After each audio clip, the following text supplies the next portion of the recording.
2014 तक उसको बंद कर दिया था। तो 20 साल के अंदर ऐसे ही प्रोमिसरी डॉक्यूमेंट छापे, तो ऐसे ही ब्लैक मनी छापी कि कहते हैं ब्लैक मनी।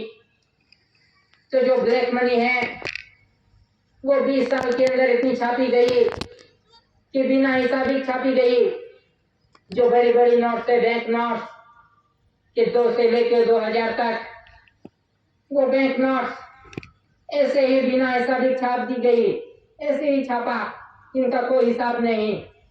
तो वो है ब्लैक मनी कि जो आज अपनी जेब के अंदर जो 2 से लेकर 2000 तक जो प्रोमिसरी डॉक्यूमेंट्स हैं वो सभी ऐसे ही ब्लैक मनी घूम रहे हैं। तो इसी तरह से 20 साल के अंदर ये 1 रुपये करेंसी छापी नहीं, फिर से ये 2014 से फिर से छापनी शुरू की है, ये नहीं है। तो इसी तरह से ये देश का व्यवहार ऐसे ही ब्लैक मनी में आज कर्जदार हो गया है कि बिना हिसाबी छाप दिए, जैसे जैसे बड़ी नोट देखी ऐसे ही छाप दी। आज देखो तो 2000 नोट, ये बैंक नोट, इसको बंद कर देना पड़ा क्योंकि वो बिना हिसाबी कैसे ही छाप दी गई थी। तो इसी तरह से 2 से लेकर 2000 तक जो भी है वो ब्लैक मनी है, तो बिना हिसाबी छापी हुई है, उसका कोई हिसाब नहीं है, जितना छापा इतना छाप दिया। तो इसी तरह से जो भी देश के अंदर घूम रही हैं 2 से लेकर 2000 तक, वो ब्लैक मनी है। हम कहते हैं विदेश में है, विदेश में, लेकिन अपनी जेब में जो घूम रही हैं प्रोमिसरी डॉक्यूमेंट 2 से लेकर 2000 तक, वो ब्लैक मनी ही है। तो इसी तरह से ये अर्थव्यवस्था जो कुदरती अर्थव्यवस्था था, अर्थव्यवस्था थी कि जिस आधार से इस देश का व्यवहार चलता है, उसमें सब ब्लैक मनी डाल डाल के आज ऐसी परिस्थिति हो गई है, जितने पैसे होंगे उतने ही कम ही करेंगे, उतने ही कर्जदार ही बनेंगे। तो इसी तरह से ये 1 रुपये करेंसी के बंधन पे आज देश नहीं चला, कुदरती उत्पत्ति पे आज देश नहीं चला।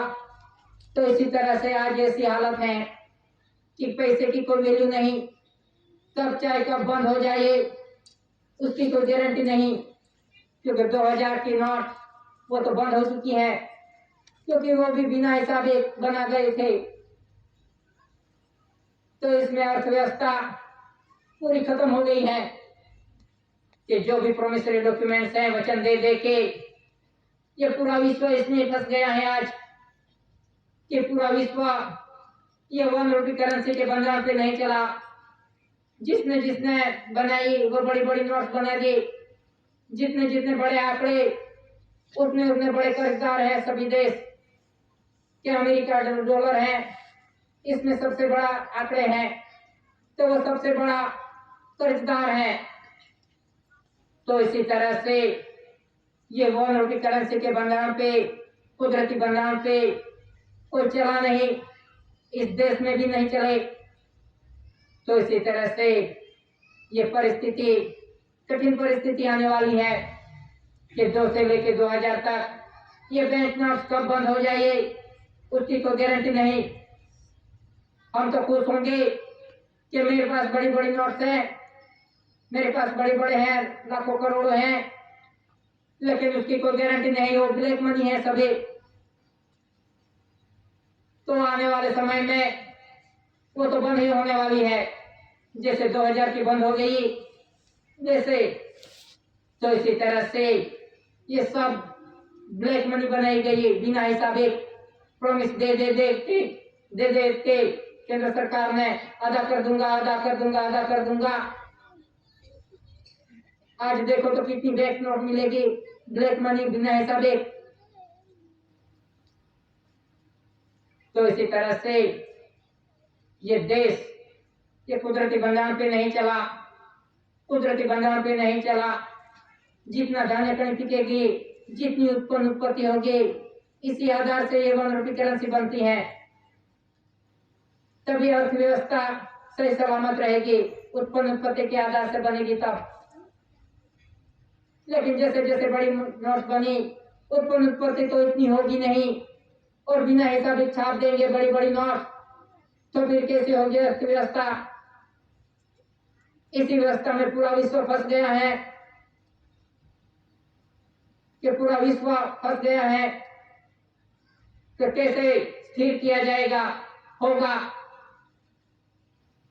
तो इसी तरह से जो भी कुदरती उत्पन्न उत्पत्ति है, इसी आधार से, कुदरत के आधार पे कोई देश चला नहीं अपने अपनी बड़ाई में कि मेरी बड़ी नोट बड़ी नोट।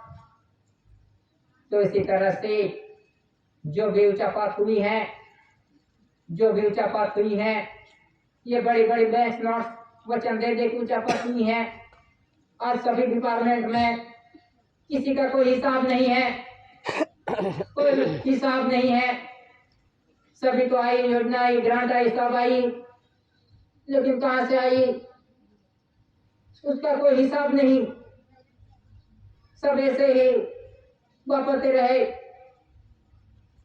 तो इसी तरह से जो पिछली परिस्थिति हुई है कि वो ब्लैक मनी बना बना के कहीं हमारे दूसरे देश में ढूंढना नहीं पड़ेगा ये ब्लैक मनी, ये तो अपनी जेब में भी ये ब्लैक मनी ही है, प्रोमिसरी डॉक्यूमेंट्स। तो इसी तरह से ये 1 रुपये करेंसी 20 साल के अंदर बंद कर दी थी, फिर से नहीं चालू है। तो इसी तरह से ये पूरा विश्व का व्यवहार अस्त व्यस्त हो गया है, किसी का कोई ठिकाना नहीं। सब तो बड़ाई मार रहे हैं, मैं इतना धनवान हूं, लेकिन कहां फंस गया, कैसे निकलेगा, कौन से भंडार पे चले गए तो निकलेंगे। तो इसी तरह से ये कुदरती व्यवहार, हिसाबिक व्यवहार अभी आ रहा है कि ये बैंक नोट्स कब बंद हो जाए उसकी कोई गारंटी नहीं। प्रोमिसरी डॉक्यूमेंट्स, इसमें घमंड करने की कोई जरूरत नहीं, क्योंकि ये कब बंद हो जाएगा तो इसे ही देखते रह जाएंगे। सब बड़ाई मार रहे हैं, मैं करोड़पति हूँ, बजपति हूँ, ऐसे ही अटैक आ जाएगा। तो ऐसी परिस्थिति, ये कुदरती परिस्थिति आ रही है कि कुदरत के साथ कोई नहीं चला, कुदरती भंडारण पे नहीं चला, 1 रुपये करेंसी पे नहीं चला। इसीलिए वर्ल्ड न्यू ऑर्डर की 1 रुपये 1 नेशन 1 करेंसी, इसी का व्यवहार पूरे विश्व में लगने वाला है कि एक ही करेंसी चलेगी विश्व के अंदर। जो उत्पन्न उत्पत्ति है धरती माता की, इन्हीं आधार से पूरा विश्व का व्यवहार चलता है, चलता रहेगा, चलेगा। तो इसी तरह से ये कुदरती व्यवहार समय ऐसा आ रहा है, ये हिसाब आ रहा है कि सब ब्लैक मनी इकट्ठा करके बैठे हैं, कि सबकी तपास होने वाली है। क्लास 1, 2, 3 जो भी बड़े बड़े अधिकारी हैं, उसने कितना ब्लैक मनी जमा किया है, कितनी प्रॉपर्टी जमा की है। आज तो सभी प्रॉपर्टी जमा करके बैठे हैं। कितनी प्रॉपर्टी है बिना हिसाबी कैसे ही इकट्ठी की है, इसकी तनख्वाह कितनी और इसकी प्रॉपर्टी कितनी, कि उसकी आज हिसाब निकल रहा है। आज सभी कोई बाकी नहीं रहा, सभी ने ऊंचापात की है। भारत सरकार की प्रॉपर्टी क्रेडिट को सब ऊंचापात की है। आज कितने इकट्ठा करके बैठे हैं। आज कितनी प्रॉपर्टी इकट्ठा करके बैठे हैं। आज सर्विस करते हैं तो इसकी तनख्वाह कितनी और प्रॉपर्टी कितनी, इसका सबका हिसाब हो रहा है, सबका हिसाब आने वाला है, कोई बचने वाला नहीं। ये कुदरती हिसाब है। तो इसी तरह से जो कुछ भी ऊंचापत हुई है भारत सरकार की क्रेडिट प्रॉपर्टी के, तो इसमें से कोई बचने वाला नहीं। तो इसी तरह से ये सभी जो हिसाब हो रहा है वो बिना जामीन वारंट निकलेगा। सभी को ऐसा है बिना जमीन वारंट निकलेगा कि कितना खा गए हैं आज, कितने खा गए, करोड़ों को जो खा गए हैं आज, ग्रांट लेके खा गए हैं आज, खा गए हैं। तो इसी तरह से ये कुदरती हिसाब कि दादा ने पहले से कह दिया था कि कोई बचेगा नहीं, कहाँ भी छुपाएगा, आकाश में छुपाएगा, पाताल में छुपाएगा, कहीं भी छुपाएगा, लेकिन एक एक का हिसाब होगा, एक एक का हिसाब होगा। ये तो दादा ने पहले से कह दिया था कि व्यवहार पे चलो। तो इसी तरह से ये हिसाब आ रहा है कि ऊंचापात कर दिया है, पूरा ऊंचापात। आज देखो कितनी प्रॉपर्टी इकट्ठा करके बैठे हैं, कितने जन बैठे हैं, किसके पास है क्लास 1, 2, 3। तो इसी तरह से ये समय हिसाबी समय आ रहा है। तो इसी तरह से ये वर्ण रूपीकरण से पूरा विश्व का व्यवहार चलता है।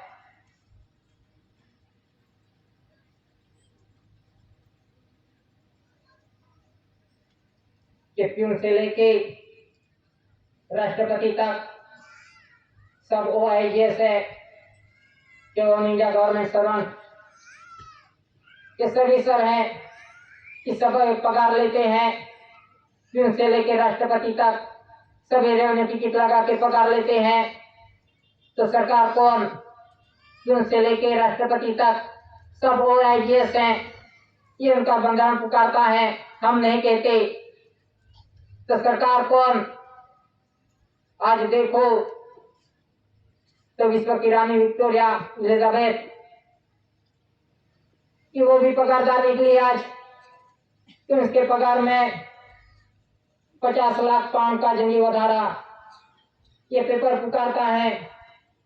ये महारानी विक्टोरिया हम महारानी मानते थे कि रानी मानते थे, वो भी पगारदार निकले कि वो भी पगार ले रहे हैं। इसके पगार में 50 लाख पाउंड का जंगी वधारा ये पेपर में है डिक्लेरेशन। तो इसी तरह से पूरे विश्व के अंदर सभी OIGS हैं, सभी सर्विसर हैं। तो सरकार कौन? पगार देने वाला कौन? सभी तो OIGS हैं। तो मालिक कौन? पगार देने वाला कौन? यानी पूरा विश्व OIGS है, नौकर है। तो इसी तरह से इस धरती माता पे जो उत्पत्ति होती है, इस ट्रेजरी का ओनर मालिक ये दादा ने पुरवार किया है कि इस कुदरती ट्रेजरी का कि सभी तो OIGS निकले, नौकर निकले, ऑल इंडिया गवर्नमेंट सर्वेंट निकले। तो पगार देने वाला कौन? तो इसी तरह से ये कुदरती व्यवहार के मालिक हैं, देने वाला है तो मालिक हैं, ओनर हैं, सभी तो पगारदार हैं। प्यून से लेकर राष्ट्रपति रानी विक्टोरिया एलिजाबेथ वहां तक सब सर्विसर हैं, पगारदार हैं। तो इसी तरह से ये दादा ने पुरवार किया है कि इस ट्रेजरी का ओनर कौन है, किस आधार से चलती है इस धरती माता, कौन चलाता है, कौन मालिक है।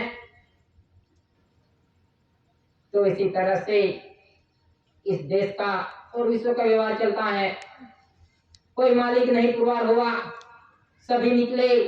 तो सभी OIGS निकले, से लेकर राष्ट्रपति रानी एलिजाबेथ वहां तक सब OIGS निकले, पगारदार निकले। सब तो रानी को रानी कहते थे, लेकिन वो भी पगारदार निकले। तो इसी तरह से सभी पगारदार हैं कि इस धरती माता का खाया है, उत्पत्ति खाई है, अर्थ मटेरियल खाया है। जो कुछ भी खाया है, किया है, लिया है, लोन ली है, ग्रांट ली है, वो धरती माता का खाया है, उत्पत्ति का खाया है। तो इसी तरह से ये पूरा विश्व का व्यवहार ये कुदरती बंधन से चलता है, नॉन जुडिशियल व्यवहार से चलता है, कोई मनुष्य नहीं चलाता। तो इसी तरह से एक और कायदो बदला इसे, यानी कोड यानी कायदा। ये कायदे बदलते रहते हैं, आज बदला कल बदला, कायदे तो कितने बदलते रहेंगे, लाखों आएंगे, दिन ब दिन बदलते जाएंगे,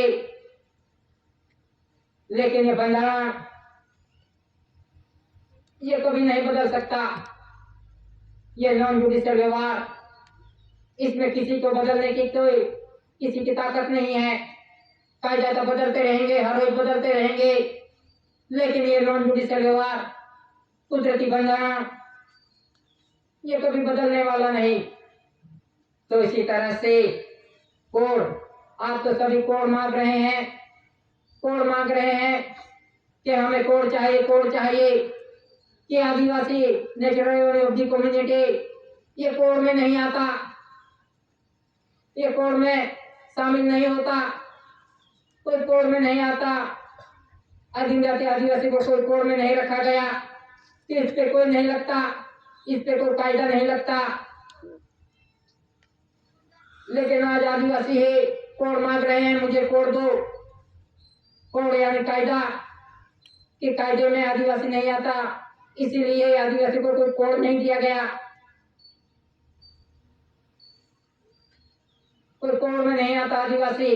लेकिन आदिवासी सामने से मांग रहे हैं कि मुझे कोड दो, कोड दो।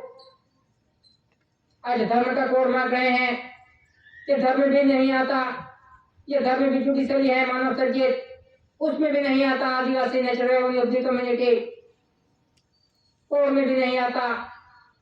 लेकिन आज जानबूझ के फंस रहे हैं कोड कायदे में। तो इसी तरह से ये व्यवहार देखना पड़े कि कौन सा व्यवहार है, ये कोड क्या है, कोड का मतलब समझना पड़ेगा। सब तो कोड कोड पुकारते हैं, लेकिन कोड का मतलब क्या है। तो इसी तरह से ये कोड आदिवासियों को शामिल नहीं है कोड में, कि आदिवासियों को पहले से ही कोड में नहीं रखा गया। कोड तो सभी धर्म के दिए गए हैं, कि हिंदू मुस्लिम सिख ईसाई पारसी उनके कोड दिए गए हैं। ये धर्म के कोड है कि आदिवासी नेचुरल कम्युनिटी है, वो कोई कोड में नहीं आता, वो कोई कायदे में नहीं आता। लेकिन आदिवासी को आज कोड में डाल दिया, आदिवासी जानबूझ के चले गए कि आदिवासियों को आज हिंदू बना दिया, हिंदू आदिवासी। तो इसी तरह से आज आदिवासी ऐसे फंस गया कि कोड में फंस गया, कि कोड में शामिल ही नहीं आदिवासी।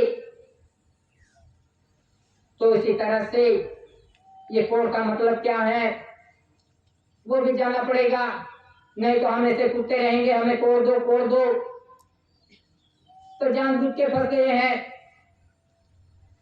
तो इसी तरह से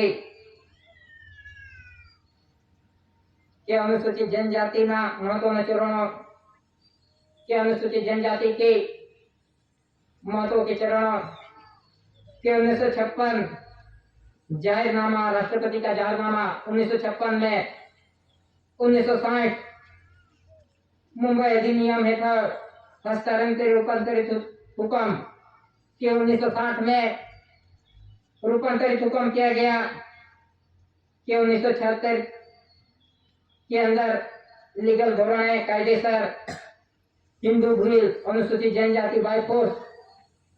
तो पहले तो आदिवासी ही लिखा जाता था, कि आदिवासी में कोई हिंदू ऐसा नहीं शब्द था, आदिवासी ही लिखा जाता था। लेकिन 1956 में राष्ट्रपति का जाहिरनामा हुआ और 1960 में हस्तांतरित रूपांतरित हुक्म और 1976 के अंदर लीगल धोरण कायदेसर हिंदू भील, हिंदू बना दिया, हिंदू लगा दिया, कि आदिवासी शब्द निकाल डाला और हिंदू लगा डाला, बाय फोर्स लगा दिया। और तब से आज आदिवासियों को हिंदू भील लगा दिया है।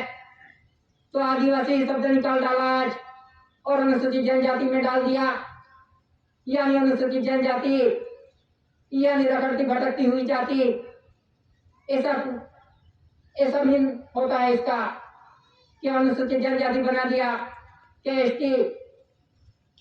तो इसी तरह से आदिवासी हिंद शब्द खत्म कर डाला। तो इसी तरह से अनुसूचित जनजाति एसटी, दिल्ली हाई कोर्ट का जजमेंट है कि अनुसूचित जनजाति ये आदिवासी पूर्व नहीं होते। तो इसी तरह से ये आदिवासी शब्द 1976 से ही मिटा डाला कि आदिवासी कोई पूर्व नहीं होगा, कि सभी को हिंदू बना दिया, हिंदू बिल। तो इसी तरह से जो कुछ भी ये पूर्व आयोजित था कि आदिवासियों को कैसे आदिवासी शब्द निकाल के आज हिंदू बना दिया। तो इसी तरह से जो कुछ भी हुआ वो एक षड्यंत्र था कि आदिवासी शब्द मिटाने का, और हमने भी मान लिया। आज कहेंगे आदिवासियों को तो वो छाती ठोक के कहेगा मैं अनुसूचित जनजाति हूँ, एसटी हूँ। लेकिन दिल्ली हाईकोर्ट ने कहा एसटी अनुसूचित जनजाति वो आदिवासी नहीं पूर्व होता। तो ये बंधा देखना चाहिए कि हम क्या गलत कर रहे हैं, हम कहाँ कूद रहे हैं। आज सभी तो अनुसूचित जनजाति एसटी है वो ही पुकारेंगे। तो इसी तरह से ये शब्द का अर्थ क्या होता है, कैसे मिटा गया आदिवासी शब्द, और सबने मान लिया, किसी ने कोई विरोध नहीं किया। जो भी आया वो सबने मान लिया कि जो आया वो लिखा डाला। हिंदू लिखो तो हिंदू लिख डाला, जो जाति लिखाई वो लिख डाली आज। लेकिन इसका मीनिंग क्या होता है। तो इसी तरह से ये जो कुछ भी हुआ है वो अपनी गलती की वजह से हुआ है कि आज दिन तक इसका शब्द का अर्थ क्या होता है, कोड का मीनिंग क्या होता है, हिंदू का मीनिंग क्या होता है। तो आदिवासी शब्द कैसे निकल गया, आज जाति में से आदिवासी शब्द कैसे निकल गया। तो इसी तरह से ये भेद देखना चाहिए कि आज कहते हैं कि हमारी जो दूध की बोली है कि हमारा कोई लिपि बारक अक्षर बारक नहीं है, हमारी दूध की बोली है कि जब जन्म लेता है बच्चा तब वो दूध की बोली बोलता है कि इसकी कोई लैंग्वेज नहीं, कोई भाषा नहीं, कि नेचुरल कम्युनिटी की कोई भाषा नहीं, कोई लैंग्वेज नहीं, वो दूध की बोली बोलता है, वो कुदरती बोली है।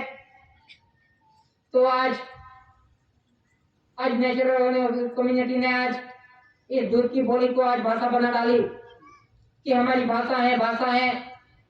भाषा नेचुरल कम्युनिटी की भाषा नहीं आती, ये दूध की बोली है। लेकिन दूध की बोली वो तो भूल गए आज और भाषा में चले गए आज। तो भाषा में चले जाएंगे तो सब कुछ लगेगा, बोर्ड लगेगा, कायदा लगेगा, सब कुछ लगेगा। धर्म में चले गए, हिंदू में चले गए तो सब कुछ कायदे लगेंगे, कोड लगेंगे।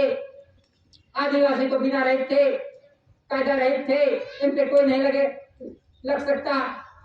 लेकिन आदिवासी कोई धर्म में फंस गया, आज कोड में फंस गया, तो आज सब कुछ लगेगा आदिवासियों को।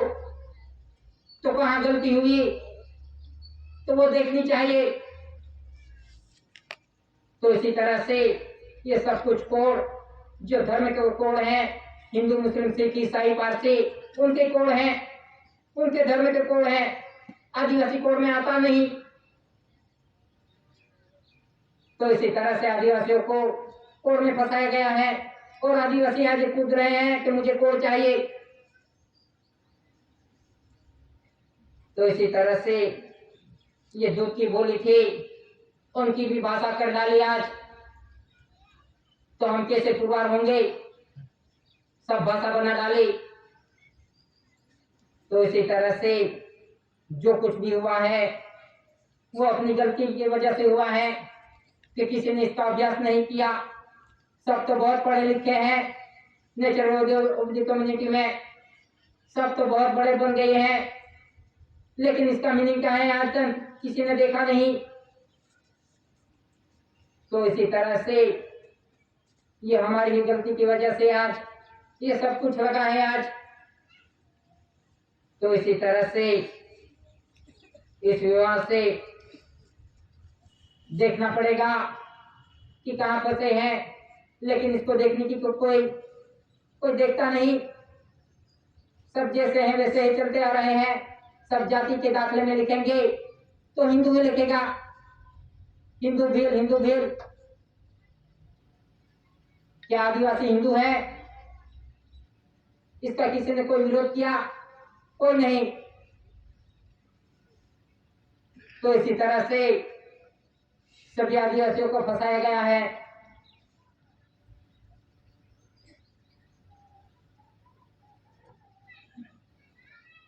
कि रेवन्यू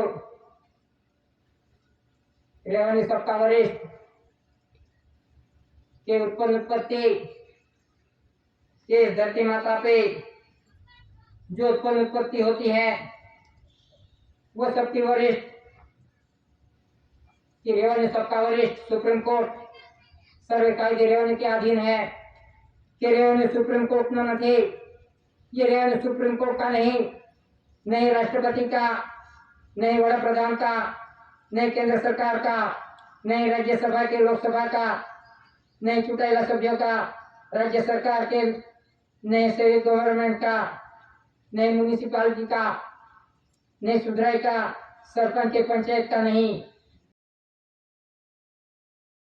देश के बीजेपी का नहीं, कोई भी पार्टी का नहीं, ये फॉरेस्ट का भी नहीं। रेवेन्यू सरकार का है।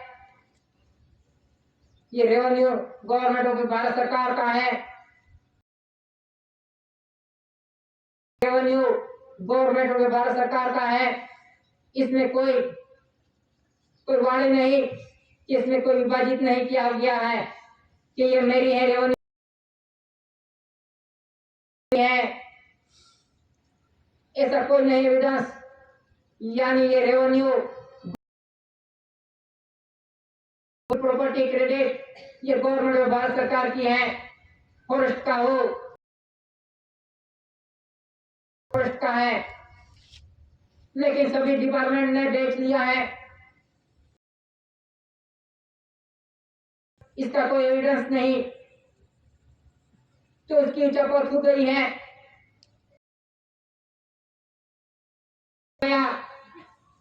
ये कुदरती संपत्ति कौन खा गया? कितने जंगलों थे वो कौन खा गया? सब सरकार के नाम पे आज खा गए। पूरे क्रेडिट प्रॉपर्टी खा गए आज। जितनी भी उत्पत्ति थी गवर्नमेंट भारत सरकार की, वो सरकार का जो आया वो सरकार का ही नाम लेगा। वो आज दिन तक किसी ने नहीं देखा, किसी ने पूछा नहीं। सरकार का नाम लिया, ये सरकार का ऑर्डर है। सरकार वो आज दिन तक किसी ने नहीं देखा। सब सरकार, लेकिन आज सरकार के नाम से उचापात हो गई है। जंगलों खलास हो गई है। आज पेड़ पौधे के जंगल थे वो कौन खा गया? हैंडलिंग करना था, रखेवाली करनी थी, इसका खाने का ऑर्डर नहीं था। उचापात हो गए ये जंगल, सभी बंजर कैसे हो गया? कौन खा गया? वो सरकार। रेवेन्यू गवर्नमेंट भारत सरकार का है। तो इसी तरह से जो कुछ भी उचापत हुई है वो सरकार के नाम से हुई। भारत सरकार की सब कुछ खा गए सरकार के नाम पे, और हम उनको से दौड़ रहे हैं आज। तो किसकी गलती है इसमें? बात करके बैठे हैं क्योंकि हमने कितने सालों से माना। तो परिस्थिति सुधरनी चाहिए थी। परिस्थिति सब लोगों से मांग रहे हैं, उनके पीछे दौड़ रहे हैं, तब लेकिन आज कैसी परिस्थिति आ गई,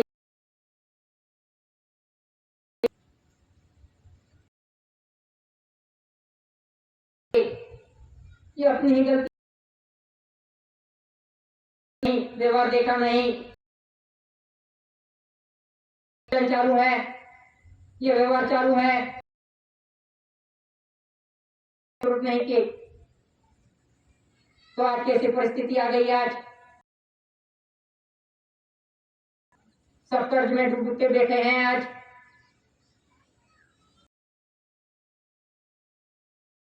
सब नाश कर डाला, उचापत कर डाला, सरकार के नाम पे उचापत,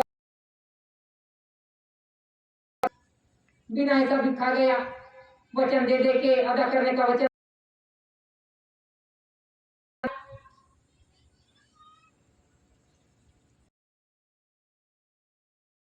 भारत सरकार का वो कर्ज का रूप में खाया है, अदा करने का वचन है।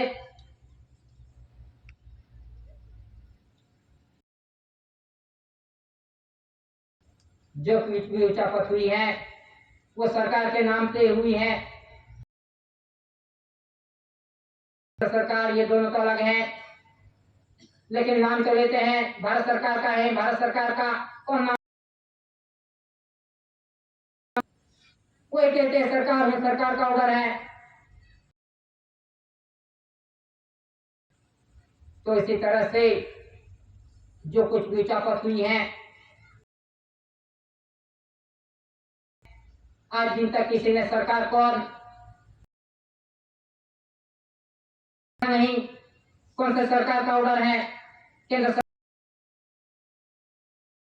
किसी ने देखा नहीं, OIGS का है, नौकर का है, यह सरकार का ऑर्डर है, सरकार का ऑर्डर है, मार लिया से पूरी प्रॉपर्टी क्रेडिट पूरे खा गए हैं। कितना भ्रष्टाचार है आज, कितना खा गए।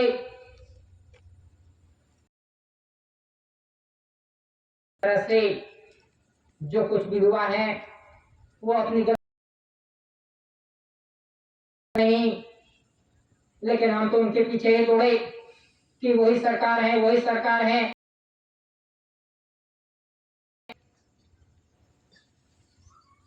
तो आज कहां फंस गए, कैसे निकले,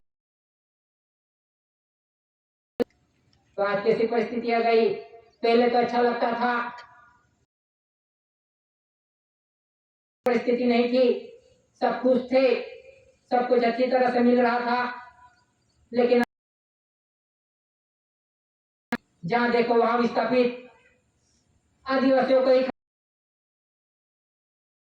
खदेड़ो, जहां भी अच्छी जगह है वहां से खदेड़ो, कहां जाएगा, है किसका ऑर्डर है, किसकी सरकार का ऑर्डर है, वो किसी का ऑर्डर है।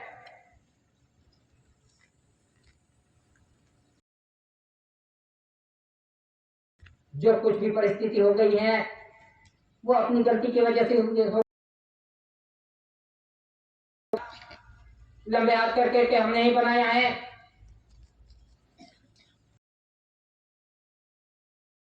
तो इसी तरह से ये परिस्थिति ये निर्माण हुई है, से अभी भी निकलने का समय है कि जल्दी से देख लो ये व्यवहार, और सब कुछ आ रहे हैं मानव सर्जित, कहाँ लड़ाई करते रहे, व्यवहार में कोई आंदोलन की, लड़ाई झगड़े की, रैली की कोई जरूरत नहीं, कोई आंदोलन की जरूरत नहीं रहेगी, कोई रैली की, सभा सर्कस की कोई जरूरत नहीं रहेगी। आंदोलन करके कौन जीता है,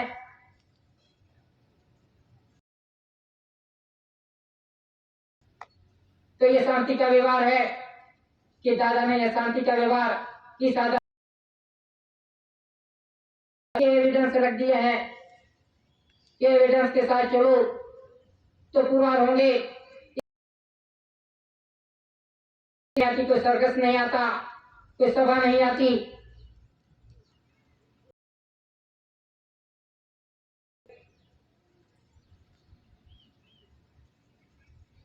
तो इसी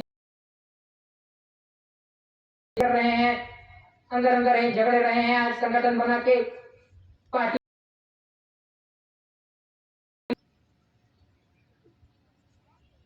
तो इसी तरह से बोलेंगे तो कोई लड़ाई झगड़ा नहीं रहेगा, किसी के साथ कोई लड़ाई झगड़ा नहीं रहेगा, झगड़ा नहीं रहेगा। ये सब कुछ बुलाया है, हम नहीं बुलाया है। धर्म आया तब सब कुछ आया गांव के अंदर, नहीं तो गांव के अंदर कौन घुस सकता? कोई नहीं आ सकेगा, कुछ नहीं लगेगा। लेकिन हमने इसको बुलाया है कि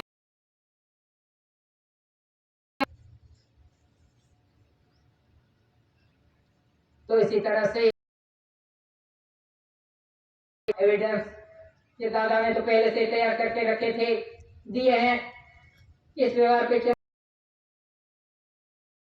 लड़ाई झगड़ा नहीं रहेगा, शांति का व्यवहार है।